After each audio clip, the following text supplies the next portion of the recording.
లేఖనాలలో మనం చదువుకున్నటువంటి విధంగా దేవుడు మనకు ఒక ఏర్పాటు చేసి ఉన్నాడు. ఆ ఏర్పాటులోనికి మనము ప్రవేశించాలంటే దానికి ఏకైక మార్గము, సాధనము, లక్ష్యము, గురి వాక్యం. ఎందుకంటే ఈ వాక్యాన్ని గురించి ఈ హెబ్రీ గ్రంథకర్త ఆయన మాట్లాడుతూ ఆయన ఏమంటాడో చూడండి. దేవుని వాక్యము సజీవమై, మొట్టమొదట ఏంటంటే ఈ వాక్యము జీవము కలిగినటువంటి వాక్యము. ఎందుకంటే మనుషుల జీవితాలను కదలిస్తుంది ఇది. మనుషులను తన ఆత్మ ద్వారా ఒప్పిస్తుంది ఇది. నిజమే కదా, నేను ఇలాగ ఉన్నాను కదా, నేను చేసేది తప్పు కదా, నా ప్రవర్తన మార్చుకోవాలి కదా, నేను దేవునికి అనుకూలంగా వెళ్ళాలి కదా అనేటటువంటి ఇత్యాది ఆలోచనలన్నిటినీ మన మనసుకు తీసుకొని వచ్చేటటువంటి శక్తివంతమైనటువంటి వాక్యం. అందుకనే ఇది జీవము కలిగినటువంటి వాక్యం. ఈ వాక్యము మనలో జీవము కలిగించడానికి, ఈ వాక్యము మనకు అనేక విధాలుగా తోడ్పాటును ఇవ్వడానికి ఈ వాక్యానికి మనము అవకాశము ఇవ్వవలసినటువంటి వారమై ఉన్నాం. రెండవ, ఈ వాక్యము జీవము కలిగింది మాత్రమే కాదు, ఇది బలమైనటువంటి వాక్యమట. ఏంటిది?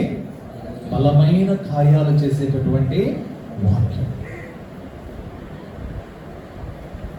యెహోషువ ఆకాశం వైపు చూచి బలమైన దేవుని వైపు కనులెత్తి, సూర్యుడా నువ్వు ఆగిపో అని అన్నాడు. ఏమైపోయింది? ఆగిపోయింది. చంద్రుడా నీవు ఇంక కదలకూడదు, అక్కడే ఉండాలి అంటే సూర్య చంద్రులను ఆపగలిగినటువంటి శక్తి, బలము దేనికైనా ఉందా అంటే అది వాక్యానికి మాత్రమే. కాబట్టి ఇది జీవము కలిగినటువంటి వాక్యము, బలమైనటువంటి వాక్యము కూడా. అంత మాత్రమే కాదు, రెండంచులు గల ఎటువంటి ఖడ్గము కంటేను వాడిగా ఉండి, అంటే ఈ వాక్యానికి పదును ఎక్కువ. ఈ వాక్యము మన శరీరం మీద పడి, లేదా మన హృదయం మీద పడి, లేదా మన తలంపుల మీద పడి, లేదా మన క్రియల మీద పడినప్పుడు నొప్పి కలుగుతుందట. అంటే వాటిని శోధించేటప్పుడు, నీ తలంపులను శోధించేటప్పుడు, నీ ఆలోచనలు శోధించేటప్పుడు, నీ క్రియలను శోధించేటప్పుడు నిన్ను ఆ వాక్యము ఏం చేస్తుందంటే గుంజుతుంది, నొప్పిని కలగచేస్తుంది. నిజంగా ఇలాంటి అనుభవం మనం కలిగి ఉంటే రెండు చేతుల్లో, ఒక చేతిలో వెన్న, ఒక చేతిలో సున్నం,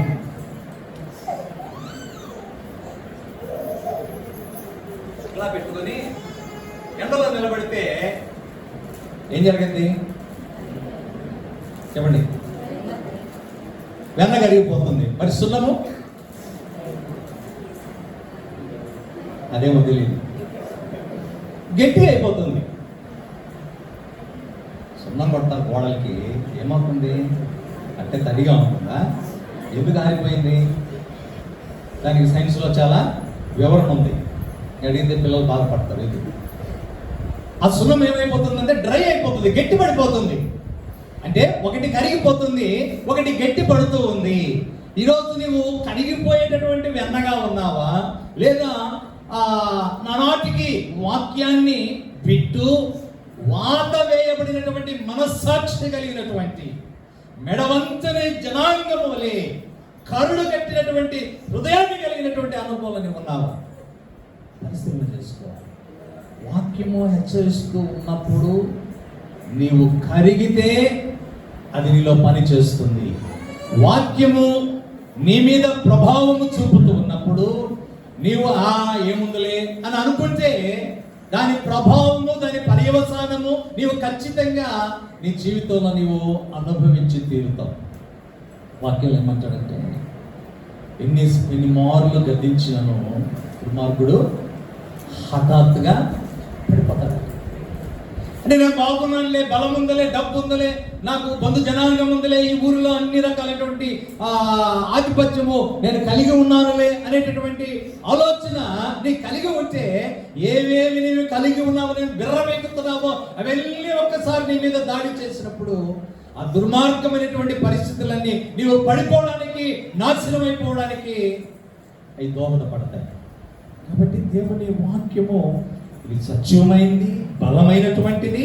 అంత మాత్రమే కాదు, మన ఆలోచనలు, మన తలంపులను, మన క్రియలను, మనలో ఉన్న ప్రతి పరిస్థితిని అది శోధిస్తూ ఉన్నప్పుడు నీవు తప్పు చేస్తున్నావు అని నీ ఆత్మ సాక్షిని దేవుడు నీలో ఉంచినటువంటి విధముగా ఆ ఆత్మ నీకు ప్రబోధం చేస్తూ ఉండగా, నీకు బోధ చేస్తూ ఉండగా, నీకు జ్ఞాపకంలోనికి తెస్తూ ఉంటుండగా, ఆ ఆత్మ ప్రబోధ ప్రకారంగా నీవు నడుచుకున్నట్లయితే నీ శరీరానికి కల్మషం కలగకుండా, నీ ఆత్మ పరిశుద్ధంగా దేవునికి దగ్గరగా ఉండడానికి, ఆధ్యాత్మికంగా అభివృద్ధి చెందడానికి, ఆ తర్వాత దాని సంబంధమైనటువంటి ఆశీర్వాదాలు నీకు పొందడానికి అది దోహదపడుతుంది. కాబట్టి ఈ వాక్యము మనల్ని శోధిస్తుంది, పరిశోధిస్తుంది. అంత మాత్రమే కాదు, ఇది ప్రాణాత్మలను, కీళ్లను, మూలుగను విభజించు మట్టుకు. అంటే ఈ వాక్యము ఎంతగా మనల్ని శోధిస్తుందంటే, మన ప్రాణాన్ని, ఆత్మని, ఈ రెండింటిని విడగొడితే పరిస్థితులు వేరుగా ఉంటాయి. అయినా ఈ ప్రాణము దేవుని ఆత్మ ద్వారా నీవు కలిగి ఉన్నప్పుడు, దేవుడు నిన్ను శోధిస్తూ ఉన్నప్పుడు, దేవుడు నీకు బుద్ధి చెప్తూ ఉన్నప్పుడు, దేవుడు నీవు బలమైన జనాంగంగా ఉండాలని కోరుకుంటూ ఉన్నప్పుడు, నీవు ఒక అద్భుతమైనటువంటి వ్యక్తిగా, ఆశీర్వాదకరంగా, అనేకులకు ఆశీర్వాదకరంగా ఉండాలని ప్రభు కోరుకుంటూ ఉన్నప్పుడు, ఆ వాక్యానికి మనము లోపడవలసినటువంటి వారమై ఉంటూ ఉన్నాం. అంత మాత్రమే కాదు,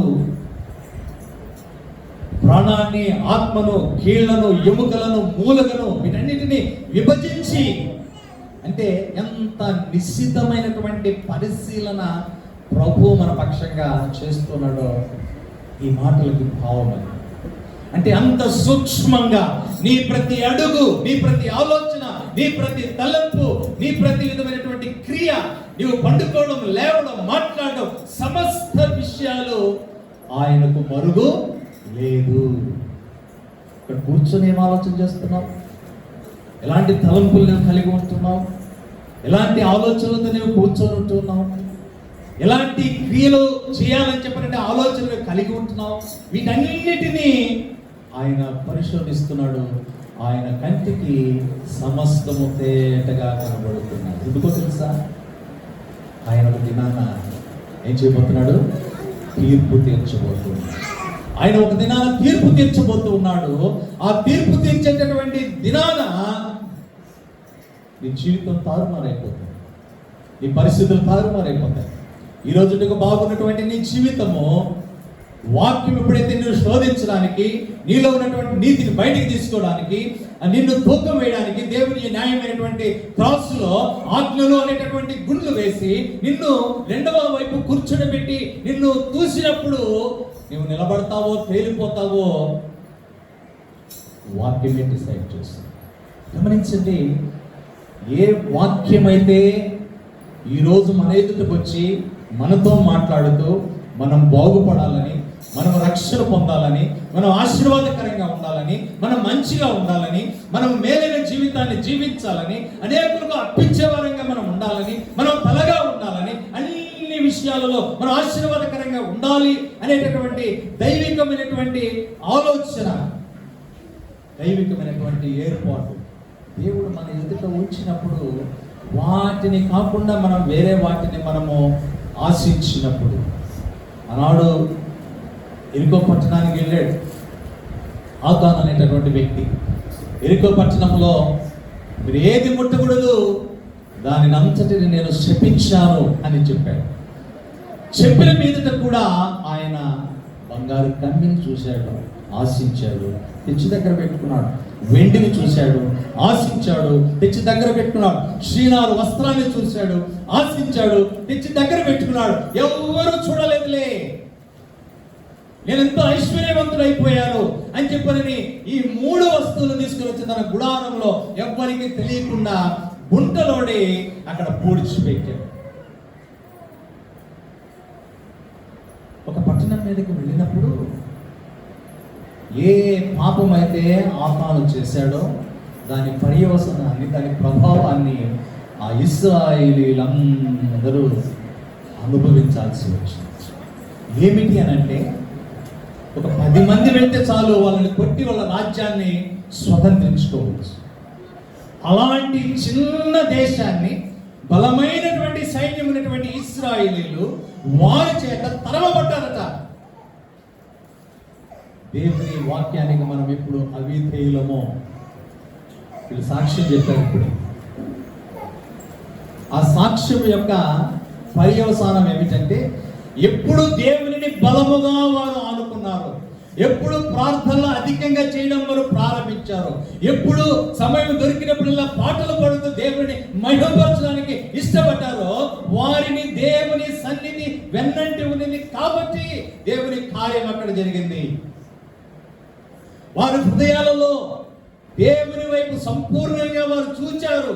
నీవు తప్ప మాకు ఎవరు లేరు, నీవే పరమ వైద్యుడు, నువ్వు రా మా కుటుంబంలో కార్యాన్ని చేయి అని చెప్పని ఆయన్ని బలంగా ఆనుకున్నారు. కాబట్టి వారు ఆశీర్వాదకరంగా ఒక విజయ పదంలో నడవడానికి దేవుడు కృపనిచ్చాడు. ఇక్కడ అనుకున్నాడు ఆయన, ఎవరు చూడలేదులే అని చెప్పాడు. మరుసటి రోజు యెహోషువ 12 గోత్రాల వారిని నిలబెట్టాడు. దేవుని సన్నిధిలో మోకరించాడు. ప్రభువా, మేము ఓడిపోవడానికి కారణం ఏమిటి అని అడిగాడు. అడిగినప్పుడు దేవుడు బయలుపరిచాడు, అయ్యా మీరు ఓడిపోవడానికి ఏదో కారణం కాదు, ఇశ్రాయేలులో ఒకడు నేను చెప్పినటువంటి ఆజ్ఞను మీరాడు గనుక మీరు విపత్కరమైనటువంటి పరిస్థితులను ఎదుర్కోవాల్సి వచ్చింది. కాబట్టి రేపు బారులు తీర్చి నిలబెట్టు, 12 గోత్రకర్తలు నిలబెట్టు, ఎవరు పాపం చేశారో వెలిగితే అని చెప్పాను. అందరిని నిలబెట్టాడు. నిలబెట్టి ఆయన అడుగుతున్నాడు, యెహోషువ, నాయన ఎవరు యెహోవాకు విరోధముగా పాపము చేశారో దయచేసి నా కుమారుడా ఒప్పుకొనుము. బయటకు వచ్చాడు ఆయన. నేనే పొరపాటు చేశాను, తప్పు చేశాను. అందరూ కలిసి ఆయన తీసుకొని ఆకోరు లోయలోకి తీసుకొని పోయి రాళ్లతో కొట్టి చంపి అక్కడ రాళ్ళ గుంటగా వేసేసి. నేను దేవుని బిడ్డలారా, ఆ రోజుల్లో పనిష్మెంట్ అనేది, శిక్ష అనేటటువంటిది ఇమ్మీడియట్ గా ప్రజల మీదకి వస్తున్నది. కాబట్టి ప్రజలు దేవుని భయం కలిగి ఎంతో జాగ్రత్త కలిగినటువంటి వ్యక్తులుగా ఉన్నారు. అయితే నేటి దినాలలో దేవుడు తన కృపా కాలమును మనకు అనుగ్రహించి ఉంటుండగా ఆయన కృపను నీవు నిరర్థకము చేయడానికి, చేదైన వేరు మొలచి దేవునికి వేరుగా జీవించడానికి, దేవుని వాక్యానికి వెలపడి జీవించడానికి నిన్ను నీవు సమకూర్చుకుంటున్నావేమో పరిశీలన చేసుకోవడానికి ఈ వాక్యం మన ఎదురుకు వచ్చింది. ఇప్పుడు ఈ వాక్యం మనకు చేసేటటువంటి మేలులు ఏమిటో కొన్ని చూద్దాం. ఒకటి, ఈ వాక్యం ఎక్కడ స్థిరంగా ఉందో పరిశీలన చేద్దాం. 119వ కీర్తన 89వ వచనం.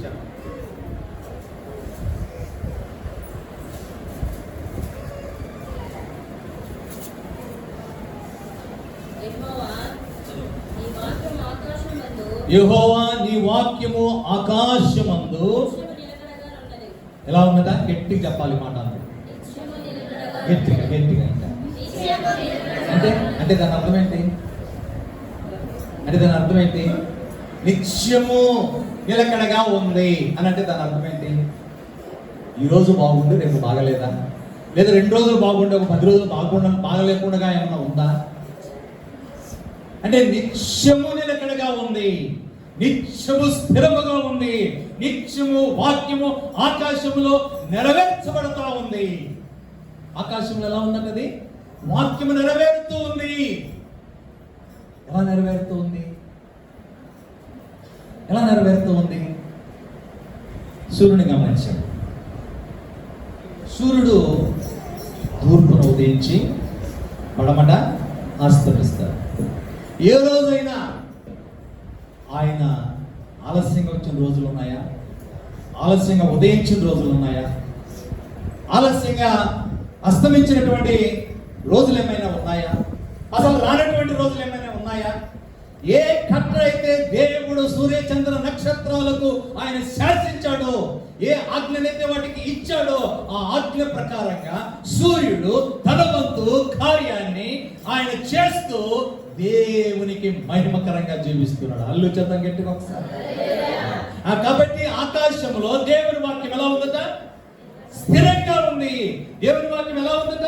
నెరవేర్చబడతా ఉంది. మరి ఎక్కడ నెరవేర్చబడడం లేదు? ఎక్కడ నెరవేర్చబడడం లేదు? చూడండి, అదే 19వ కీర్తనలోనే 11వ వచనం చదువుతాం. నీ ఎదుట చేయకున్నట్లు నా హృదయంలో. ఇప్పుడు ఆలోచించండి. నీ ఎదుట నేను పాపము చేయకున్నట్లు నీ వాక్యమును నా హృదయంలో. చెప్పండి, ఉందా?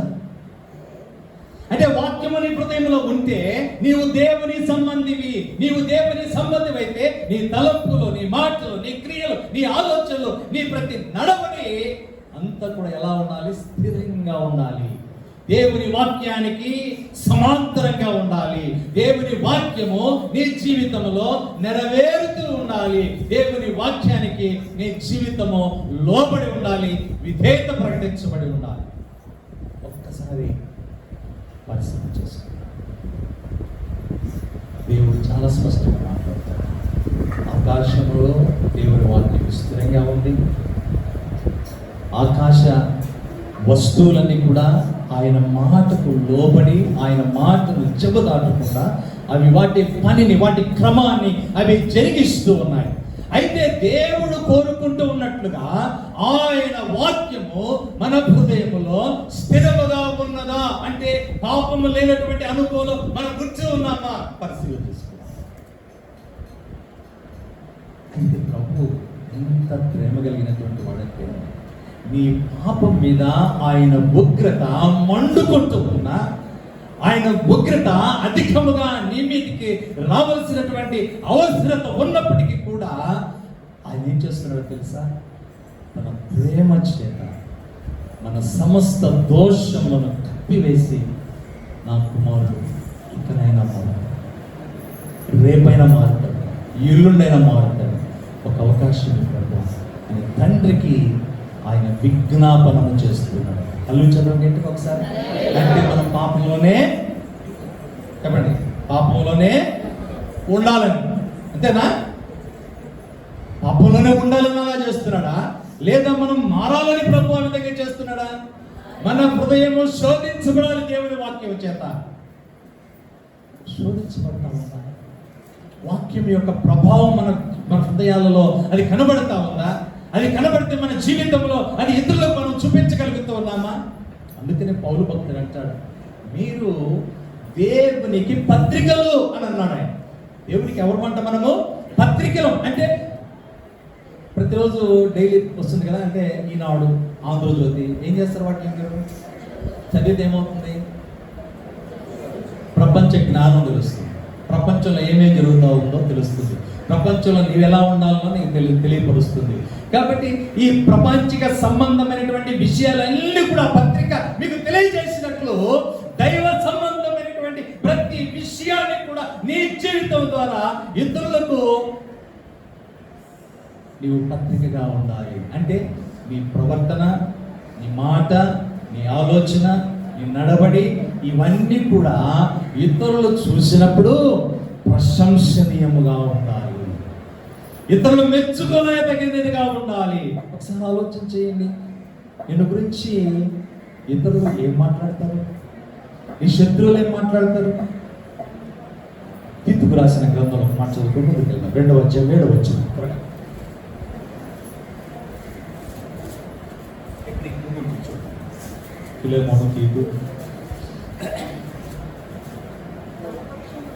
పరపక్షమందున్నవాడు మనలను గూర్చి చెడు మాట ఏదియో పలకకుండా సిగ్గుపడుకున్నట్లు అన్నిటి యందు నిన్ను నీవే సత్కార్యముల విషయమై ఏం చేయాలట? అది పౌలు భక్తులు కోరుకుంటున్నటువంటిది మన జీవితం. మనం ఒక మాదిరిగా ఉండాలి. మనల్ని చూసినప్పుడు యేసు ప్రభువుకి మహిమ కలగాలి. మనల్ని చూసినప్పుడు వాక్యం జ్ఞాపకం రావాలి. మనల్ని చూసినప్పుడు దేవుని ప్రేమ వాళ్ళకి కనపడాలి. కనపడుతున్నాయా ఇవి? ఇది దేవుడు మన నుండి కోరుకుంటున్నటువంటి జీవితం.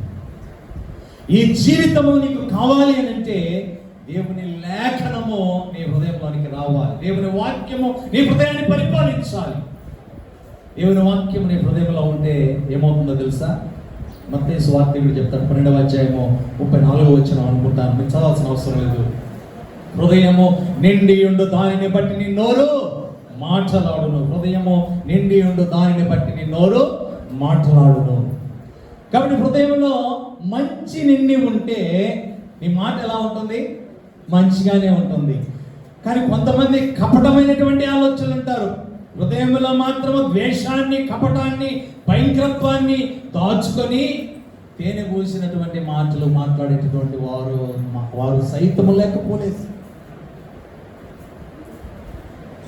అయితే నువ్వు అనుకుంటావు, ఎంత చక్కగా మాట్లాడుతున్నాను కదా నేను, లోపల ఇంత పెట్టుకొని కడుపు ఉబ్బరమైపోతున్నా కూడా నేనేమో చాలా చక్కగా మాట్లాడుతున్నాను. నువ్వు ఎవరిని మోసం చేస్తున్నావు? నీ ఎదుటిన వ్యక్తులు మోసం చేస్తున్నావు. నేను అంటాను, నిన్ను నీవే. అంటే నీ జీవితాన్ని పరిశీలనగా చూచేటటువంటి దేవుని దృష్టికి నీవు ఎలాంటి వ్యక్తివో ఆయనకు అర్థమైపోయింది. నీకు ఎలాంటి శిక్షను నీ జీవితాన్ని పంపించాలనో ఆయనకు తెలిసిపోయింది. కాబట్టి వాక్యంతో మనం సరి చేసుకోవాల్సినటువంటి విషయాలు అనేక ఉన్నాయి. ఈ వాక్యాన్ని కనుక నీ హృదయంలోనికి నీవు కనుక చేర్చుకోగలిగితే నీ జీవితంలో కొన్ని అద్భుతాలు జరుగుతాయి. నీవు డబ్బు సంపాదించాల్సిన అవసరం లేదు, ఆస్తిపాస్తులు సంపాదించాల్సిన అవసరం లేదు, బంధువర్గాన్ని సంపాదించాల్సినటువంటి అవసరం లేదు. నువ్వు ఒంటరి అయినా నీవు నీతియుక్తమైనటువంటి వాక్య రీతి ప్రవర్తన నీవు కలిగి ఉంటే ఒంటరైన నీవు వేయమంది అయిపోతావు. నీ వెంబడి నీ జీవితాన్ని చూసి అనేకులను ఆకర్షించి వస్తాడు. ఇంకొక ఉదాహరణ చెప్పనా? యేసుక్రీస్తు ప్రభు ఈ భూమి మీద ఆయన ఆ పాద సంచారము చేసేటప్పుడు 12 మందిని తప్ప ఆయన ఎవరిని పిలవలేదు. ఎంతమంది ఉన్నారు ఆయన చుట్టూ? చెప్పాలి మీరు. 12 మంది ఆయన పిలుచుకున్నాడు. 12 మందిని పిలుచుకున్నాడు. ఆ 12 మంది ఉన్నారా? ఇంకెవరైనా కూడా ఉన్నారా? కోట్ల మంది ఆయన చుట్టూ తిరుగుతూ ఉన్నారు. ఆయన ఏ గ్రామానికి పోతే ఆ గ్రామంలో కొన్ని కోట్ల మంది ఆయన చుట్టూ గుమికూడిపోయేటటువంటి వారు. ఒక ఇంటిలో ఆయన ఉన్నాడు అని తెలిసిన తర్వాత ఆ ఇల్లు ప్రాంగణం అంతా కూడా ఏమైపోయిందట? కిక్కిరిసిపోయిందట. హౌస్ఫుల్ అయిపోయింది. అందుకని మార్గము లేక వాళ్ళు ఏం చేశారట? ఇంటి పైకప్పులు గోడ పెరిగి ఆ పైకప్పులో నుంచి మంచం మీద పరుండున్నటువంటి ఒక పక్షవాతం కలిగినటువంటి వ్యక్తిని ఆ గృహంలోనికి దించారు. అంటే యేసు ప్రభు ఎవరిని పిలవలేదు, మరి ఎందుకు వెంబడించారు? ఇది ప్రశ్న. ఆయన జీవితము ఒక అద్భుతం, ఆయన ప్రవర్తన ఒక ఆశ్చర్యం, ఆయన బ్రతికే విధానము అందరికీ ఒక మాదిరి. అది చూపించాడు కనుక ఆయన జీవితంలో ఆయన చక్కగా దేవునిని మహిమపరుస్తూ దేవుని వాక్యాన్ని తన హృదయంలో భద్రపరుచుకొని ఆయన కొనసాగాడు కనుక కొన్ని కోట్ల మంది ఆయనను వెంబడించినటువంటి అనుభవం. ఈ అనుభవం ఇక్కడ ఇవ్వడానికి ఇష్టపడుతున్నాడు. ఆ వాక్యాన్ని మన హృదయంలో ఉంచుకుంటే ఏం జరుగుతాయి? కొన్ని సత్యాన్ని చెప్పి నేను ముగిస్తాను. చూడండి, 19వ కీర్తన 50వ వచనం చదువు. 19వ కీర్తన 50వ వచనం త్వరగా.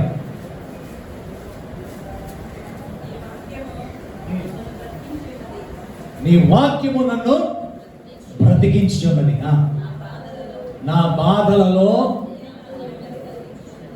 ఆ వాక్యమే నాకు. బాధ లేని మనుషుడు ఎవరు ఉండడు. బాధలు ఉన్నా నెమ్మది లేనటువంటి వారు అనేకులు ఉన్నారు. బాధలున్నా నెమ్మది కలిగినటువంటి వారు అనేకులు ఉన్నారు. బాధలలో ఉన్నప్పటికీ నెమ్మదిగా చిరునవ్వు నవ్వుతూ విశ్వాసముతో దేవుని వాక్యమును అనుకుని ధైర్యంగా బ్రతికేటటువంటి వారు అనేకులు ఉన్నారు. విన్నటువంటి దేవుని బిడ్డలారా, వాక్యముని హృదయంలో నీవు భద్రపరుచుకుంటే ఆ వాక్యముని జీవితానికి సరిపోయినటువంటిది, నెమ్మదినిచ్చేటటువంటిది. 105వ ఆ వాక్యాన్ని చదువుతున్నాం. అదే 19వ కీర్తన 105వ వాక్యం. నీ వాక్యము నా పాదములకు దీపము, నా త్రోవకు వెలుగునై ఉన్నది. అంటే మనము నడవవలసిన మన జీవిత గమనము దేని మీద ఆధారపడి ఉంటే అది శ్రేష్టమైనదిగా ఉంటుందంటే వాక్యం మీద. ఎందుకంటే అది నీకు దీపము, అది నీకు వెలుగు. అంటే నిన్ను వెలుగులో నడిపించేటటువంటిది. నీవు కారు చీకట్లలో ఉన్నా అది నీకు దీపమై నిన్ను ప్రకాశింపజేసేటటువంటి అనుభవంలోనికి తీసుకొని వెళ్ళేటటువంటిది. గమనించండి, సింహాల బోనులోనికి వెళ్ళినా ధైర్యంగా వెళ్ళాడంట. కానీ ఏం చేశాడు దేవుడు? నోళ్ళను బంధించేశాడు. ఏం చేయగలం? నోటిని తెరవకుండా దేవుడు వారికి ఆజ్ఞ ఇచ్చాడు. అవి ఏమి చేయలేకపోయాయి. మీరు ఓపిక ఉంటే 6వ అధ్యాయాన్ని మీరు ఇంటికి వెళ్ళి చదవండి. దానియేలును ఆ బోనులోంచి బయటికి తీసి దానియేలుకు ఆ శిక్షకు కారకులైనటువంటి వారిని అందరినీ తీసుకొని వచ్చి ఆ బోనులో వేస్తే ఎముకలను పగలగొరికినాయంట ఆ సింహాలు. అల్లు చంద్రం గట్టి ఒకసారి. అంటే ఎంత ఆకలి కొని ఉన్నటువంటి సింహాలను ఆయన ఏం చేశాడు? నోటిని బంధించేశాడు. కాబట్టి ఏ హాని కలగలేదు. కారణం ఏమిటంటే ఆయన హృదయంలో ఏముందట? నీతి. ఆయన హృదయంలో ఎవరున్నారంట? యేసయ్య ఉన్నాడు. ఆయన హృదయంలో ఏం భద్రపరుచుకొని ఉన్నాడు? దేవుని వాక్యాన్ని భద్రపరుచుకొని ఉన్నాడు. కాబట్టి కారు చీకటి అలాంటి సమస్యలు కూడా నీవు వెళ్ళినప్పటికీ, సమాధిలోనికి దిగిపోయినటువంటి అనుభవం కలిగి ఉన్నప్పటికీ, లాజరు బయటికి రా అని పిలుపును అందుకొనగానే ఆయన నోటి నుండి వెల్లడైనటువంటి వాక్యము ద్వారా అద్భుతాలు సృష్టించబడ్డాయి. చచ్చినటువంటి వారు సైతము లేచి బయటకు వచ్చినటువంటి తరుణాన్ని మనం పరిశుద్ధ గ్రంథంలో చరిత్రలో మనం చూసాం. ఈరోజు నీ జీవితంలో అలాంటి ఆశీర్వాదపు పరిస్థితులు ఇన్ని నిండి పొరలేటటువంటి అనుభవం ఉండాలని నీవు ఆశపడుతుంది. ఆ వాక్యం నీ హృదయంలో ఉండాలి. ఆ వాక్యము నీ హృదయంలో ఉండాలి. ఇర్మియా ఆ ప్రవక్త మాట్లాడాడు 23వ అధ్యాయము 29వ వచనంలో 2 విషయాలు చెప్తున్నాడు. ఆయన వాక్యమట బండను సైతము బ్రద్దలు చేసేటటువంటి శుద్ధి వంటిది. ఈరోజు ఏ కరుడు కట్టినటువంటి అనుభవం నీవు ఉన్నావో ఆ అనుభవం నుంచి నిన్ను బయటికి తీసుకొని రావడానికి నీ హృదయాన్ని, రాతి వంటి నీ హృదయాన్ని మెత్తనైన మాంసపు ముద్దగా మార్చగలిగేటటువంటి వాక్యం ఏంటంట? శుద్ధి వంటి వాక్యం అంట. నీ హృదయాన్ని నలగబడుతుందని, నీ హృదయాన్ని సరిచేస్తున్నది, నీ హృదయానికి అవసరమైనది, నీ హృదయానికి మంచిది, మేలైనటువంటిది మాట అంటారు. నా మాట అగ్ని వంటిది కాదా అని అంటారు. అగ్ని ఏం చేస్తుంది? తగలబెట్టగానే తగులుకుంటుంది. ఏం తగులుకుంటుంది? చెత్తగా ఉన్నటువంటిది తగులుకుంటుంది. అంత చెత్తనంతా ఒక దగ్గరికి సమకూర్చి ఏం చేస్తాము? అగ్గి పుల్ల గీసి అక్కడ పెడతాం. ఏముంటుంది? ఖాళీ బూడిదైపోతుంది. నా మాట అగ్ని వంటిది కాదా? ఆ వాక్యాన్ని నీ హృదయంలో నీవు చేర్చుకుంటే ఏ చెత్త నీ హృదయంలోనికి తగలబెట్టేస్తుంది దేవుడి మాట. కళ్ళు చెప్తాం అందరం గట్టిగా ఒకసారి. దేవుని వాక్యం నీ హృదయంలో ఉన్నటువంటి చెత్తను, నీ చెత్త లాంటి ఆలోచనలను, చెత్త లాంటి క్రియలను వీటన్నిటిని తగలబెట్టేస్తుంది. పరిశుద్ధమైనటువంటి వ్యక్తిగా నిన్ను నిలబెడుతుంది. కాబట్టి మనం ఏం చేయాలి? ఇంతటి శ్రేష్టమైనటువంటి వాక్యము, ధన్యకరమైనటువంటి వాక్యము, మానవునికి ఆశీర్వాదకరంగా ఇవ్వబడినటువంటి ఈ వాక్యము దేవుడు ఇన్ని విషయాలు దాచి ఉంచింది.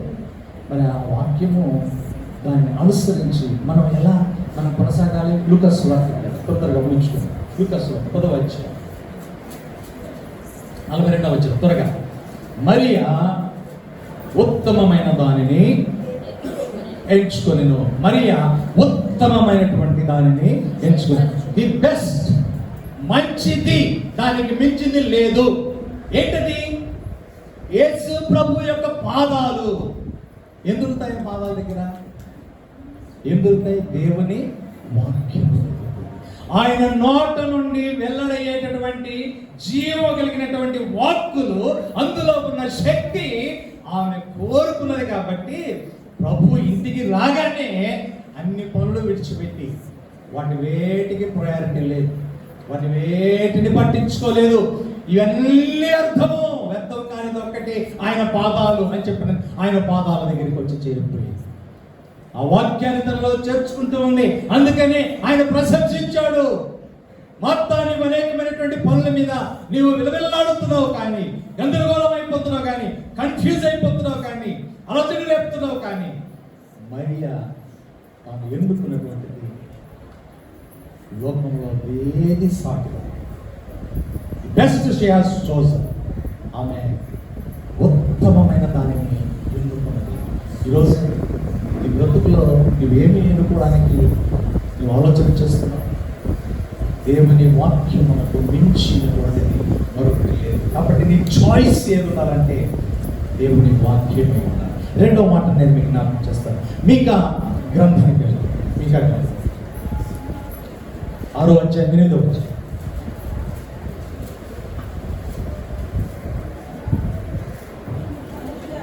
మనుషుడా, ఏది ఉత్తమమో నీకు తెలియజేయబడి ఉన్నది.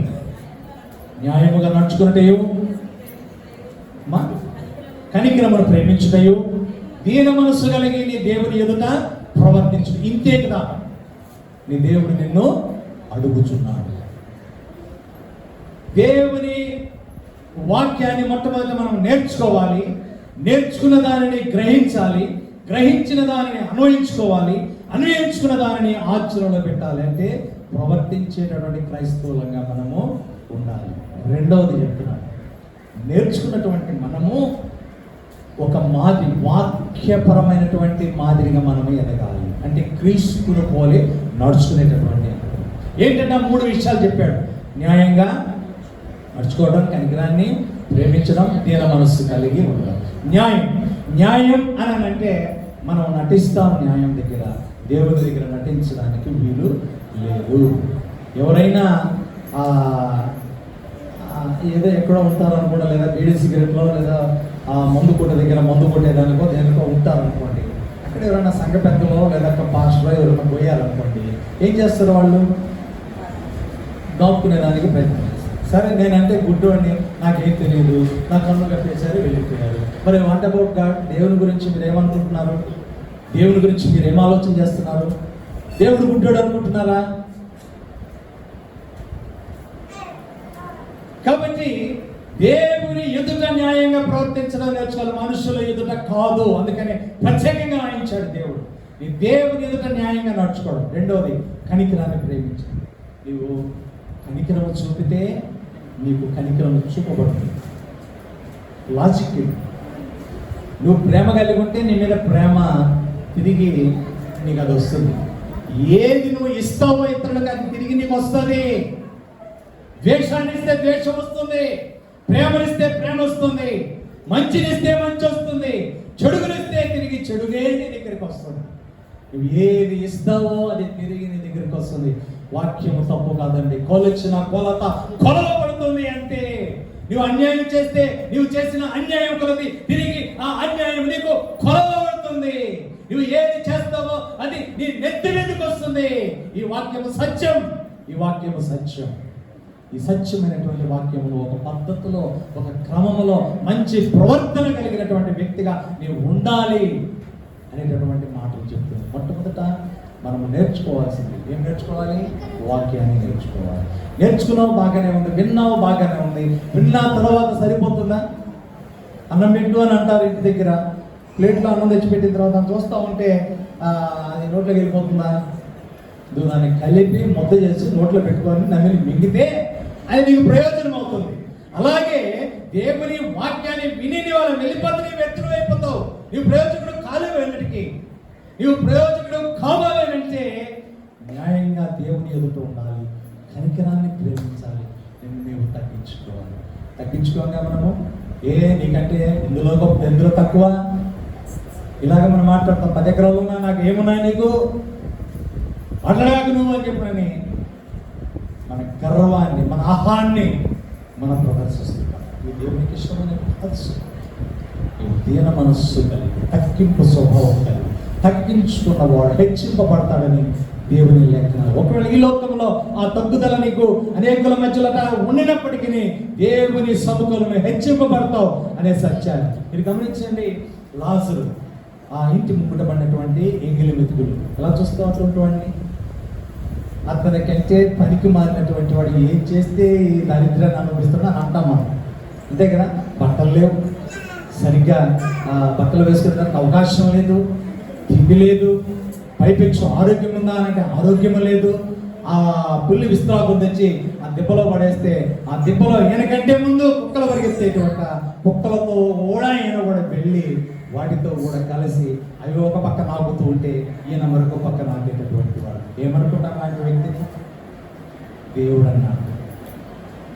ఆయన చనిపోయాడు, అబ్రహాము రొమ్ముకి కొనిపోబడ్డాడు. ఒకవేళ దారిద్ర్యతలో భయంకరమైనటువంటి దుస్థితులు ఏమైనా ఉంటే వారిని చూసి నువ్వు జాలి పడతావేమో, ఈసరించుకుంటావేమో, పోరావతలండు అంత హైదరాబాద్ పెట్టాం అని నువ్వు అనుకుంటావేమో.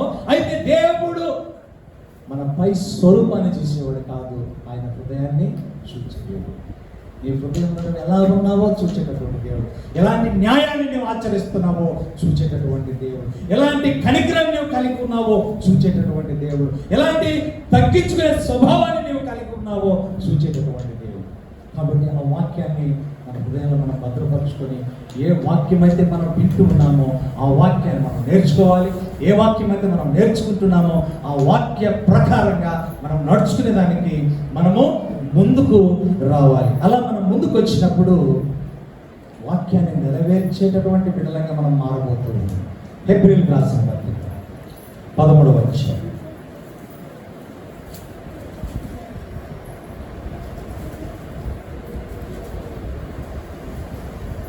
16వ వచనం చదవండి. ఉపకారమును ధర్మమును చేయమరచిపోకుడి, అట్టి యాగములు ఏమి ఇష్టం అంట దేవునికి? ఉపకారము చేయడము, ధర్మము చేయడము దేవునికి ఇష్టం. ఈ ధర్మము అని అంటే 2 విషయాలు వస్తాయి. దేవుని నీతి, దేవుని నీతి ఒకటైతే, రెండోది ఇవ్వడం, ఇవ్వడం అనేటటువంటిది ధర్మం. దేవుని నీతి ఒక ధర్మం. ఆ ధర్మాన్ని నువ్వు నెరవేరిస్తే ఆ ధర్మం నిన్ను కాపాడుతుంది. దేవుని నీతిని నువ్వు నెరవేరిస్తే దేవుని నీతి నిన్ను కాపాడుతుంది. నువ్వు ఇతరులకు ఇస్తే దేవుడు నీకు సమృద్ధిగా ఇస్తాడు. ఇది సీక్వెన్స్. ఈరోజు మనం ఉండి దేవునికి ఇవ్వలేనటువంటి పరిస్థితులు. కొంతమంది ఎలాంటి ఆలోచన కలిగి ఉంటారంటే దేవునికి ఇవ్వాల్సింది దేవునికి ఇవ్వకుండా వాళ్ళు ఆ డబ్బేది ఇచ్చేది మేము ఏదో ఒకటి ఇస్తామండి, ఏదో ఒక కార్యక్రమం చేస్తామండి అని అంటారు. తప్పు, పద్ధతి కాదు, వాక్యం అది కాదు. నీ సంపాదనలో నీకు ఎంత వచ్చిందో ఆ సంపాదనలో 10వ భాగము నాది అని అన్నాడు. నీకు కొనివ్వాలంటే ఆ పైన ఉండే దాంట్లో కొనిచ్చుకో. 10వ భాగం తెచ్చి ఇక్కడ ఇచ్చేయి దేవునికి. అది దేవుడు కోరింది, దేవుడు అడిగింది నిన్ను. లేదు నేను ఇవ్వను అంటావా? ఆయనకు తెలుసు. ఏదో ఒక రకంగా తీసుకుంటాడు, ఏదో ఒక రకంగా ఆయన తీసుకుంటాడు. ఆయన మోసపోడు, అది నీవే అనుభవిస్తాడు.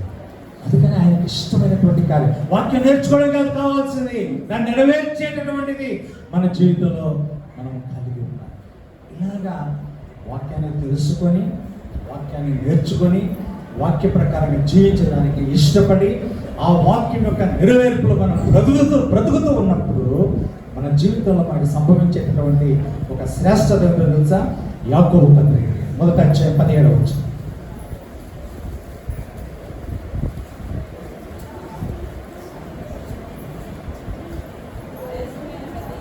శ్రేష్టమైన ప్రతి ఈవియు, సంపూర్ణమైన ప్రతి వరమును, పర సంబంధమైనది, జ్యోతిర్మయుడగు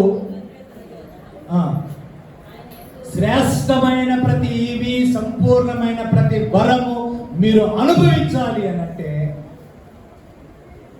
వినాలి, నేర్చుకోవాలి, నేర్చుకున్నటువంటి దానిని అభ్యాసం చేయాలి. ఆచరణ చేసిన తర్వాత దేవుని ఆశీర్వాదం నీ మీదకి శ్రేష్టమైనటువంటి ఈవులు, సంపూర్ణమైనటువంటి వరాలు, కొరతలో ఉండేటివి కాదండి. దేవుడు ఇస్తే అది సంపూర్ణంగా ఉంటుంది. దేవుడు ఇస్తే అది శ్రేష్టమైనవిగా ఉంటుంది. ఏదో అనుకురగా చేసేవాడు కాదు. ఇలాంటి ఆశీర్వాదం నీ జీవితంలో కావాలంటే నీ పాపాలు ఒప్పుకోవాలి. ఈ పాపాలు ఒప్పుకోవాలంటే ఆయన వాక్యం నీ హృదయంలోనికి రావాలి. ఆకాశం అంద వాక్యము స్థిరముగా ఉంది. ఆకాశం అంద వాక్యం నెరవేర్చబడతా ఉంది. మరి నీ హృదయంలో వాక్యము నెరవేర్చబడతా ఉందో లేదో పరిశీలన చేసుకుంటూ బలలోకి చేయడానికి సిద్ధపడినటువంటి బిడ్డలు సిద్ధంగా ఉండాలని మనం చేస్తున్నాం. ప్రార్థన చేసుకున్నాను. మధ్యలో ఉన్నటువంటి జాన్సన్ దేవుని వాక్యం కొరకు క్లుప్తముగా ప్రార్థన